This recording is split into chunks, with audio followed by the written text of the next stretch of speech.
जयनाथ संगाने आज पापा मत डियर पार्क नहीं जाऊले मु खुशी खुशी रे जाऊँ मु फर्स्ट टाइम आज जाऊँ पापा गाड़ी डिक्की रे गोटे पालेस बिस्कुट थिला तो से डियर डियर को खाया दबा जाऊँ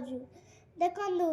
केते बड़ नेट थिला तो से पापा मत कांधर बसैले मु फोपाड़ी बिस्कुट तथापि मु हाथ टेकी टेकी पकाउथिली बिस्कुट देखु केते मजा मजा रे खाउजंदी मते बहुत बहुत भल लागिला मते बहुत भी भल लागे मु फर्स्ट टाइम आइची डियर पार्क को ता गोटे तळे बिस्कुट पड़ी गला तो कुकुर खाइदिला कुकुर संगे डियर भी खाउजंदी तो आपण जदि डियर पार्क जाइथिबे कमेंट करिकी निश्चय बतैबे बाय बाय रहिली नमस्कार।